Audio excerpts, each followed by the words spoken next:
Hi everyone, कैसे हो आप सभी लोग। आई होप आप लोग अच्छे होंगे। मैं हूं राहुल जयसवाल एंड स्वागत करता हूं आप सभी का एक बार फिर हमारे यूट्यूब चैनल JR ट्यूटोरियल्स में। फ्रेंड्स, आज अगेन आपके सामने मोस्ट इंपॉर्टेंट दोस्तों हिस्ट्री का लेक्चर वीडियो लेकर आ चुका हूं, जिसमें एक न्यू चैप्टर की हम लोग शुरुआत करने वाले हैं हमारे चैप्टर नंबर 11 की, जिसका नाम है स्ट्रगल फॉर इक्वालिटी। ठीक है दोस्तों, तो आज हम इस पर्टिकुलर चैप्टर का लेक्चर नंबर 1 आपके लिए लेकर आ गए हैं, जो कि अगेन एक बहुत ही ज्यादा इंपॉर्टेंट लेक्चर वीडियो होने वाला है।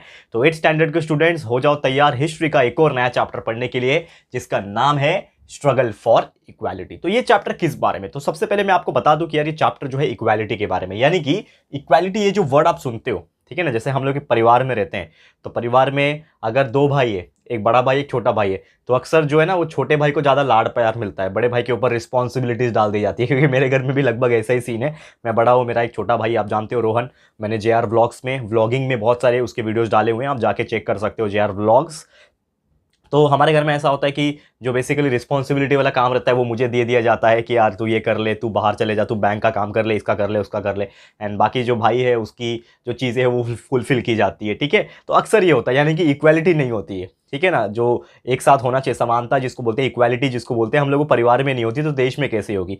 लेकिन दोस्तों एक टाइम था बहुत पुराने समय पहले, आप जानते हो कि there are so many unequality जो लोगों के साथ होती थी, चाहे वो कास्ट सिस्टम के हिसाब से हो, चाहे वो रिलीजन के हिसाब से हो, चाहे वो सेक्स के हिसाब से हो यानी जेंडर के हिसाब से हो, चाहे वो रेस के हिसाब से। तो इस प्रकार के कई सारी चीजों की वजह से इन इक्वालिटी जो है वो अक्सर देखी जाती थी लोगों को, एंड इसीलिए शायद हमारे संविधान जब बनाया गया, हमारा जो कॉन्स्टिट्यूशन लिखा गया, उसी में इस प्रकार की कई सारी जो चीजें थी, इसको ओवरकम करने के लिए वहां पे कुछ अमेंडमेंट्स बनाए गए, कुछ आर्टिकल्स लिखे गए, ताकि ये जो चीजें हैं वो पॉसिबल हो पाए एंड कोई भी लोगों को ऑब्जेक्शन ना हो। जैसे बहुत सारे नियम बनाए गए, आपने पढ़ा भी होगा, राइट टू फ्रीडम बनाया गया ताकि हमें आजादी का हक है, राइट टू इक्वालिटी यानी कि सबको समान अधिकार है।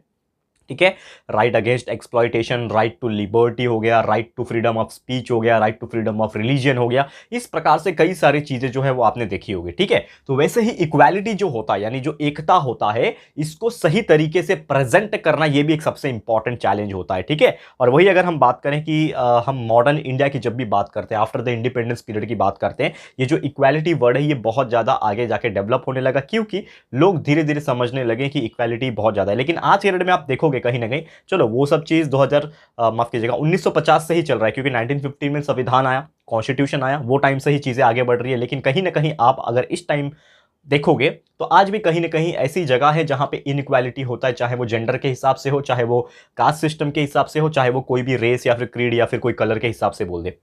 तो इस प्रकार से कई सारा चीजें होता था, और अर्लियर टाइम में बहुत सारा स्ट्रगल किया गया था ताकि इस यूनिटी को एक साथ लाया जाए, इस इक्वालिटी को एक साथ लाया जाए। क्योंकि जब हमारा इंडिपेंडेंस नहीं हुआ था, अंग्रेजों का जमाना था, उसके पहले मुगल्स का जमाना था, उसके पहले सल्तनट्स का जमाना था, सही है ना, सल्तनत हुआ करता था, सुल्तानेट्स जिसको हम लोग बोलते हैं नॉर्मल इंग्लिश में।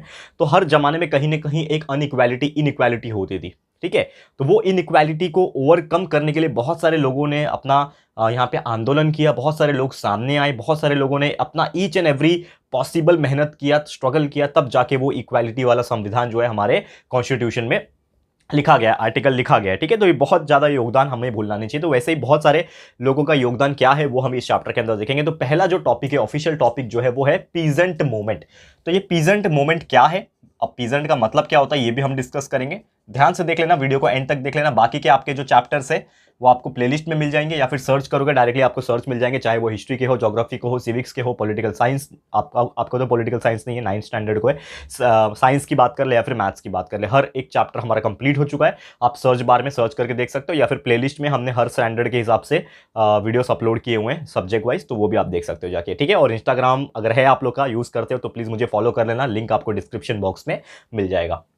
ओके, तो ये पीजेंट, तो पीजेंट का सबसे पहले मतलब समझ लो, peasant is nothing but the small farmers. ठीक है, जो छोटे छोटे किसान जो होते हैं, ठीक है ना, कि कोई किसान होता है जो नॉर्मली खेती करता है, कोई किसान होता है उनके पास जमीन होती है, छोटी छोटी जमीन होती है। इस प्रकार के व्यक्तियों को हम लोग क्या बोलते हैं, पीजेंट बोलते हैं, फार्मर्स बोलते हैं।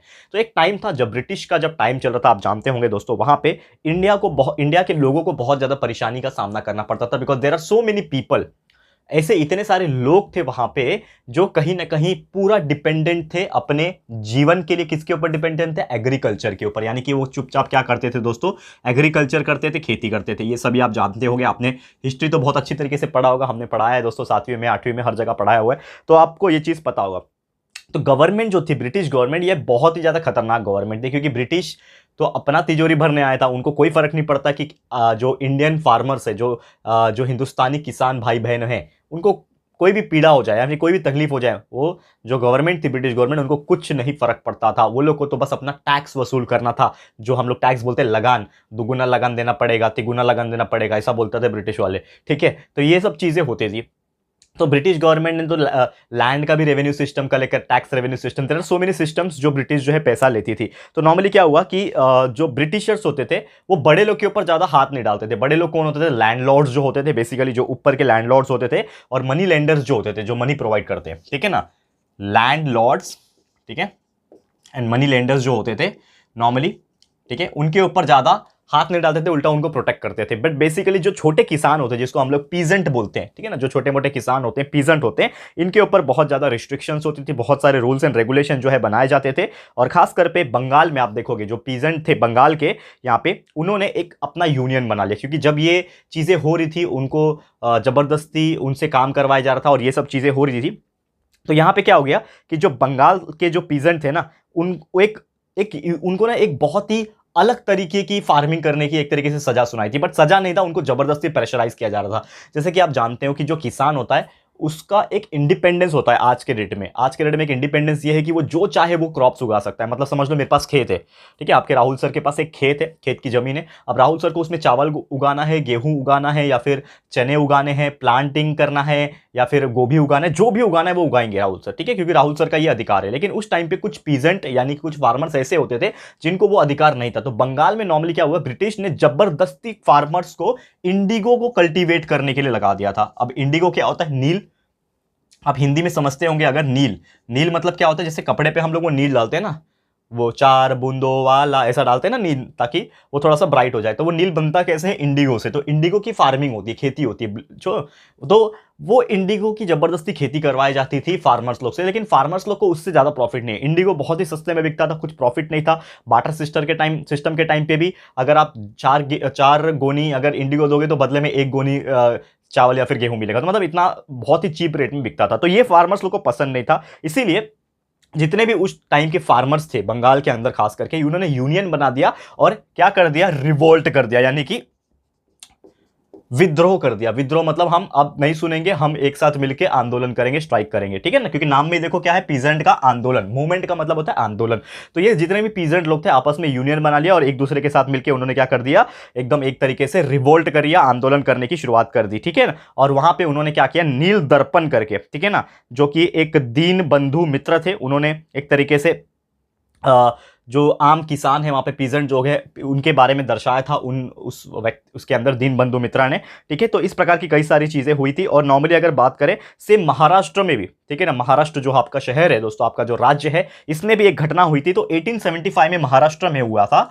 1875 में, ये भी आपको याद रखना है, महाराष्ट्र में भी किसान लोगों ने एक तरीके से इसी प्रकार का आंदोलन किया था, इसी प्रकार का रिवोल्ट किया था अगेंस्ट द लैंडलॉर्ड, ठीक है। जो लैंडलॉर्ड होते हैं, जिनकी जमीन होती है ना, वो लैंडलॉर्ड जो होते हैं, जो जमीन के मालिक होते हैं, उनके खिलाफ आंदोलन किया था। और मनी लेंडर्स, जिससे उधार वगैरह लिया जाता है, मनी लेंडर्स जो होते हैं, उसके खिलाफ जो है चीजें वो हुई थी महाराष्ट्र के अंदर। और फिर उत्तर प्रदेश में भी लोगों ने मिलके जब कुछ समझ में नहीं आता तो वो लोग क्या करेंगे, एक साथ मिलके कुछ यूनियन बनाते थे, एक साथ लोग इकट्ठा हो जाते थे किसान लोग। तो उत्तर प्रदेश में भी 1918 के टाइम पे किसान सभा बनाया गया था, ठीक है ना। आपने सुना ही होगा Kisan Sabha. There are so many organisations of the farmer जो पूरे ऑल इंडिया लेवल पे काम करता है। तो उसी प्रकार 1918 में यहाँ पे किसान सभा बनाया गया था। 1918 में किसान सभा, जो कि कहाँ बना था दोस्तों? यूपी में, ठीक है। किसान सभा बनाया था उत्तर प्रदेश में, ठीक है, ये बनाया था। और इसके जो मेन व्यक्ति तो जो लीडर थे इनके, वो थे दोस्तों यहाँ पे बाबा रामचंद्र। ये भी आप लोग को याद रख लेना, ताकि अगर एग्जाम में पूछेगा तो आप लोग बिंदास लिख सकते हो।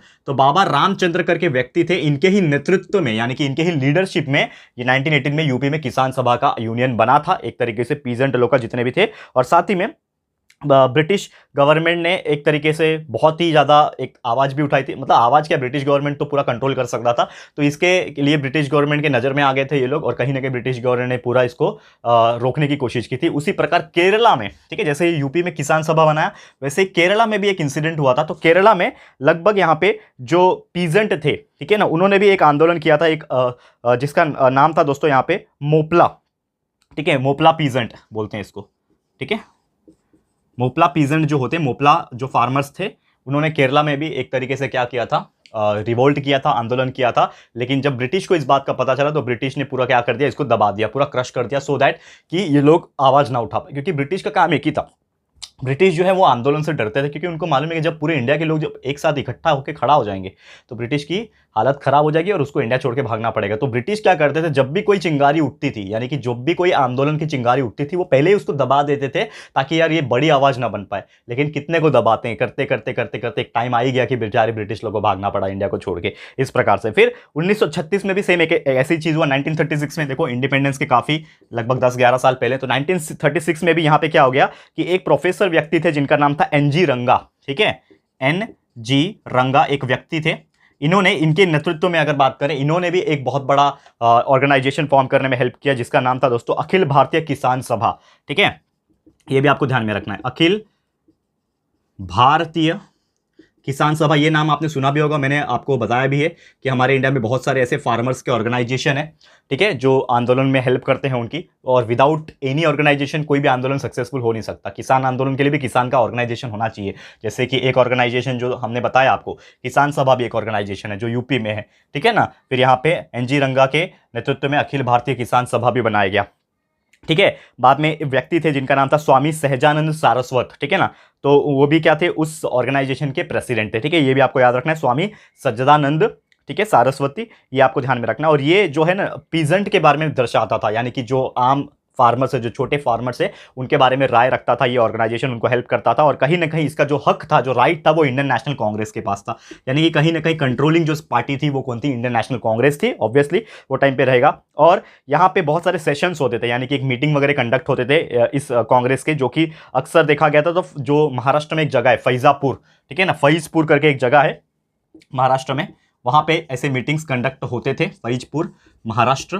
तो यहाँ पे ऑल इंडिया नेशनल कांग्रेस के इस मुद्दे के ऊपर, यानी जो छोटे छोटे किसान होते हैं, जो ऑल इंडिया अखिल भारतीय किसान सभा है, इस मुद्दे पे बहुत सारे मीटिंग्स फरीजपुर महाराष्ट्र में होते थे। और ये सेशन में, ये जो मीटिंग्स होते थे, इसमें बहुत सारे किसान, छोटे छोटे किसान आके मीटिंग अटेंड करते थे, सो दैट उनको इन्फॉर्मेशन मिलेगी और बाकी जो चीजें क्या चल रही है वो पता चलेगी।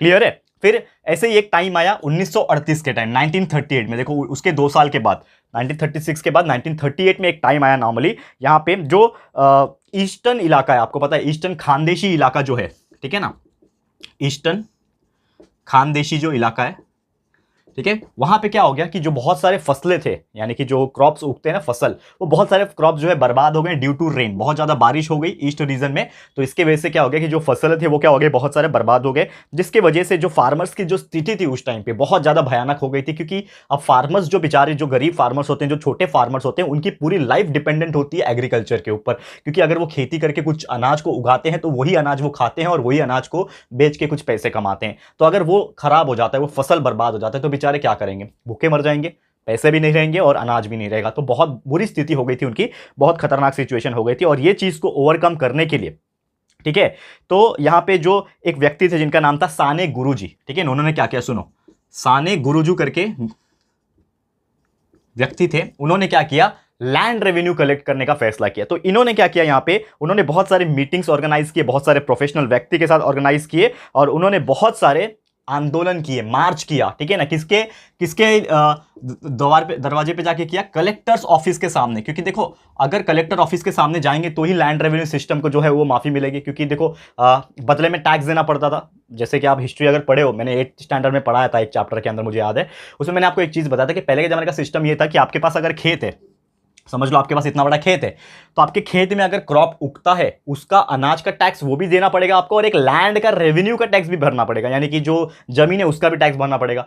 लेकिन अगर जमीन में कुछ क्रॉप ही नहीं उग रहा है तो टैक्स हम क्यों भरे, ये भी सवाल उठता है। लेकिन गवर्नमेंट जो थी ब्रिटिश की, उसको तो टैक्स चाहिए, चाहे आप क्रॉप उगाओ या फिर नहीं उगाओ, आपको टैक्स देना ही पड़ेगा। तो ये जो लैंड रेवेन्यू था, उसके अगेंस्ट में ये जो साने गुरुजी थे, उन्होंने आवाज उठाई थी और बहुत ज्यादा आंदोलन किया था। और वो कलेक्टर ऑफिस के सामने भी आंदोलन करते थे, सो दैट ये कलेक्टर को पता चले और वो इस मुद्दे के ऊपर सोच विचार कर सके। और बहुत सारे छोटे छोटे जो फार्मर्स थे, जो पीजेंट थे, इन्होंने भी पार्टिसिपेट किया था उस आंदोलन में, और वो भी कलेक्टर के ऑफिस के सामने धरना करते थे, सो दैट कलेक्टर को ये सब चीज के बारे में पता चला। और ये बहुत तेजी से चलता गया और एक रिवॉल्यूशन लेके आ गया, एक क्रांति लेके आ गया। 1942 के टाइम में ये सब चीज बहुत ही और जोरों से चलने लगा। क्लियर है।